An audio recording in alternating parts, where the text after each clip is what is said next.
Bonjour les sixièmes, alors je fais cette vidéo pour présenter plusieurs choses. Alors dans un premier temps, je vais vous montrer comment fonctionne la fiche d'histoire géo, donc c'est ce qu'on a juste en face de vous. Ensuite, je vais vous parler du cahier numérique, et enfin, je parlerai du chapitre qui vient en histoire, des quelques petites précisions à apporter. Donc d'abord la fiche d'histoire géo. Donc pour ceux qui ont eu géographie avec moi, donc c'est les 6e C et D, ça doit vous dire quelque chose, puisque j'avais fait une fiche de géo-héros avant. Donc qu'est-ce que c'est la fiche d'histoire géo? C'est avant tout, c'est une fiche de compétences. Donc comme vous pouvez le voir, vous avez toutes les compétences qui sont ici. Donc se repérer dans le temps, dans l'espace, raisonner, justifier. Ce sont à peu près les grandes compétences qu'on utilise en histoire, en géographie. Euh, Comment elle fonctionne? Ben, pour chaque activité, vous allez avoir, euh, comme d'habitude, hein, ces icônes de compétences. Donc je vous remettrai le tableau des compétences. Donc par exemple, cette compétence, elle signifie comprendre un document. Donc à chaque fois que vous voyez ça, eh bien, vous allez être évalué, vous allez vous auto-évaluer sur comprendre un document. Euh, Comment est-ce que vous allez faire pour vous auto-évaluer? Ben là, par exemple, donc là, c'est l'activité 2 que vous verrez pendant ce chapitre d'histoire. Vous allez avoir votre texte, vous allez avoir vos questions. Je vais vous mettre à chaque fois le corrigé de ces questions. Et une fois que vous avez vu le corrigé, vous avez ici donc attribution de l'XP et remplir la fiche héros. Alors qu'est-ce que vous avez? Ben, vous avez pour chaque question, vous avez plusieurs questions. Donc là par exemple la question 1, elle correspond à la compétence identifier un document. Ensuite, eh bien, qu'est-ce qu'il vous suffit de faire? Il vous suffit de savoir qu'est-ce que vous avez fait, où est-ce que vous vous placez. Parfois, vous n'avez pas qu'une seule question. C'est-à-dire que là, pour cette activité 2, la question 2 et 3, elle correspond à comprendre un document. Donc là, pareil, hein, vous regardez les questions 2 et 3 et vous essayez d'évaluer où est-ce que vous êtes. Le but du jeu, c'est donc de vous auto-évaluer, donc jouer le jeu. Moi, je ne vais pas relever, je ne vais pas noter particulièrement cette fiche. Cette fiche, elle est pour vous. C'est pour voir comment vous progressez, comment vous avancez, qu'est-ce qu'il faut corriger, quelles compétences travailler plus précisément ou non. Euh, Ensuite, vous avez remarqué que donc il y a de l'expérience, mon expérience, et il y a mon niveau. Alors comment ça fonctionne? Pour ceux qui sont amateurs de jeux, vous allez vite comprendre le principe. Donc vous commencez au niveau 1, tout simplement. Là, je vous les ai laissé un espace pour ceux qui travaillent à la main. Vous pourrez le faire au crayon à papier. Faites-le bien au crayon à papier puisque vous allez évoluer vos niveaux et pour l'expérience, ça sera la même chose. Eh bien, à chaque activité, vous avez la possibilité de récolter de l'expérience, donc en fonction de ces différentes compétences. Donc par exemple, si vous avez réussi à votre compétence identifier un document à avoir MS, eh bien vous gagnez 3 points. Ça vous donne 3 points d'expérience. Ensuite, vous cumulez avec les différentes compétences que vous travaillez dans les activités. Alors il y a une exception, c'est la compétence écrire. Celle-ci, elle rajoute pas de points, elle vous permet de ne pas en perdre par contre. Donc qu'est-ce qu'elle fait?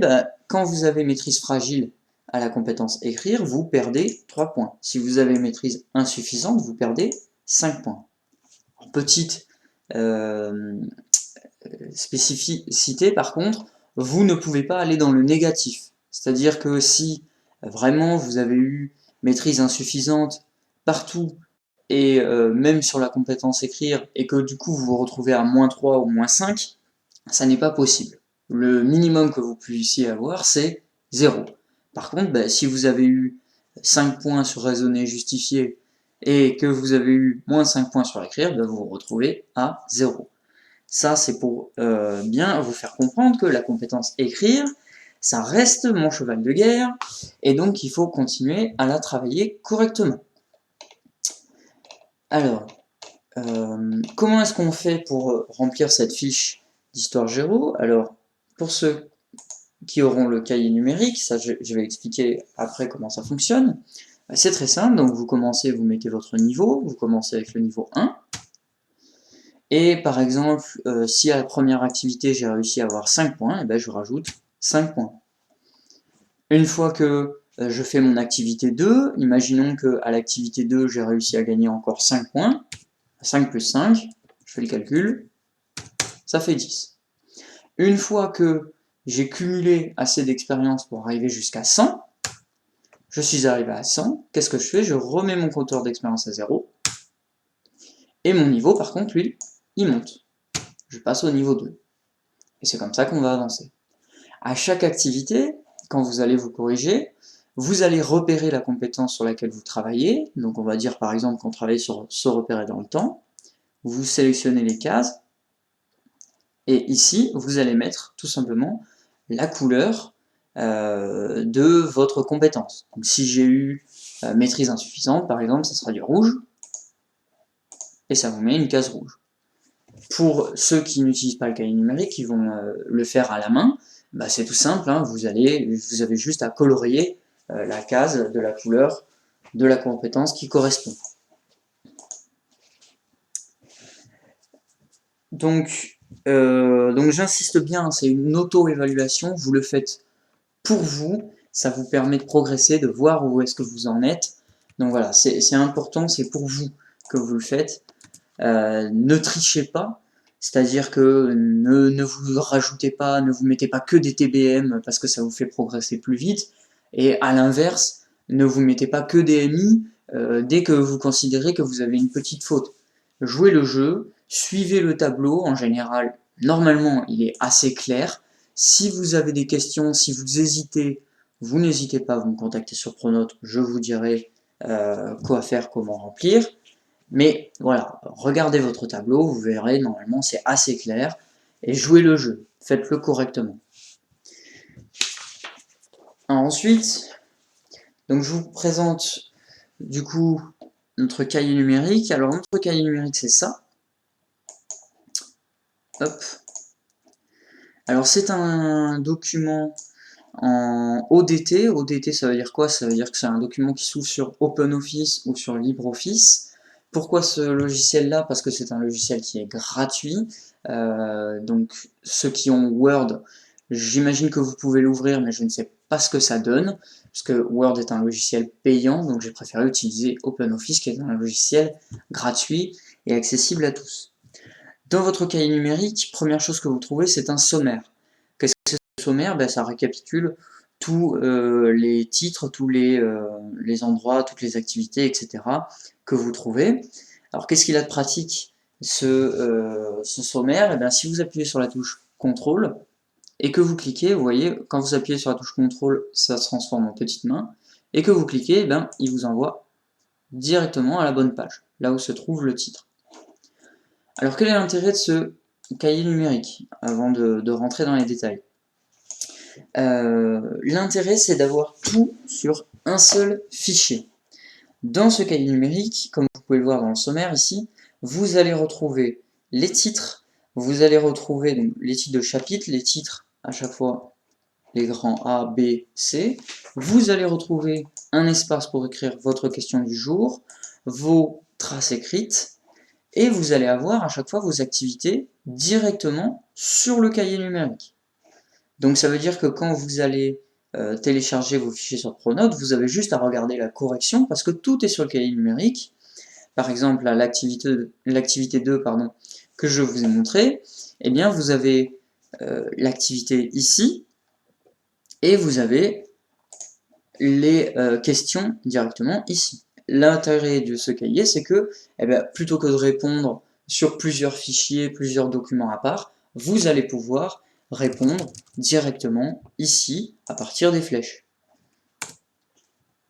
Vous pouvez vous corriger, vous pouvez faire comme vous voulez, évidemment, et donc vous pouvez suivre tout ce cahier numérique directement.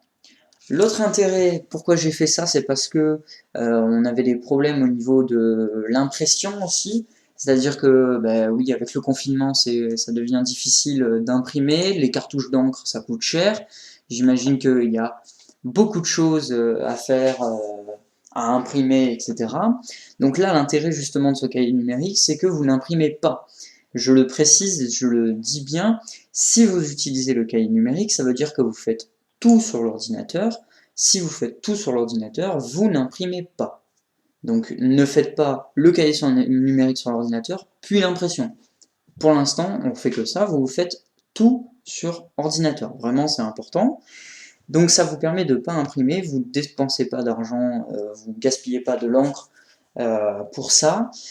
Et vous avez surtout, ça c'est un côté pratique, vous avez vraiment tout. Vous avez donc les activités, les titres, les questions du jour, les TE. Vous avez juste à copier directement dessus. L'autre intérêt aussi, alors là j'ai pas de diaporama, bon c'est pas grave, c'est que vous pouvez copier directement votre diapo. Donc par exemple, imaginons que cette fiche c'est le diaporama, vous avez votre trace écrite. Si vous appuyez sur la touche Windows, c'est la petite touche qui représente le logo de Windows à côté de la barre espace, puis que vous appuyez sur une flèche, par exemple j'appuie sur la flèche droite, hop, il va se basculer ici sur la droite. Si vous mettez votre cahier numérique, je veux copier ma trace écrite, je fais Windows, j'appuie sur la flèche de gauche, et voilà. J'ai mon cahier numérique ici, j'ai mon diaporama ici, et j'ai plus qu'à recopier ce qu'il y a ici dans ma trace écrite. Donc ça, c'est un petit moyen pratique qui vous permet d'écrire plus facilement. Dernière chose, donc ce cahier numérique n'est pas obligatoire, c'est une option. C'est pour ceux qui ont la possibilité déjà d'avoir des ordinateurs en plus. Pour ceux qui veulent bien le faire, hein, je mettrai toujours tout aussi en version papier. Donc vous avez la possibilité à chaque fois d'utiliser soit le cahier numérique, soit vous ne l'utilisez pas, et dans ce cas-là vous continuez avec la version papier, il n'y a pas de souci, je mets les deux à chaque fois. Donc le cahier numérique n'est pas obligatoire, j'ai juste trouvé que c'était un moyen pratique de vous faire travailler. Après c'est vous qui choisissez, parlez-en avec vos parents pour savoir quel est le meilleur modèle à choisir. Alors dernière chose, donc c'est sur ce nouveau chapitre d'histoire, donc on va commencer un nouveau thème, d'ailleurs c'est pas le thème 2, c'est le thème 3. Donc ce sont les premiers monothéismes et l'Empire romain. Pourquoi je vous en parle? Parce que donc, vous avez déjà toutes les activités pour ce chapitre si vous avez le cahier numérique, et vous allez avoir ici une frise chronologique. Alors pour ceux qui ont le cahier numérique, donc du coup ça m'a permis de mettre un peu de couleur, ça ressemble à ça. Pour ceux qui auront la version papier, la voilà, la frise chronologique. Alors pourquoi j'en parle? C'est parce que ça va être un peu notre fil rouge à l'intérieur de ce chapitre, c'est-à-dire sur les 3 cours qui vont suivre, on va utiliser cette frise chronologique et on va la remplir au fur et à mesure. C'est-à-dire que au chapitre 1, on va remplir une partie de la frise, au chapitre 2, au grand B, on va remplir cette partie-là, et au grand C, on va remplir cette partie-là.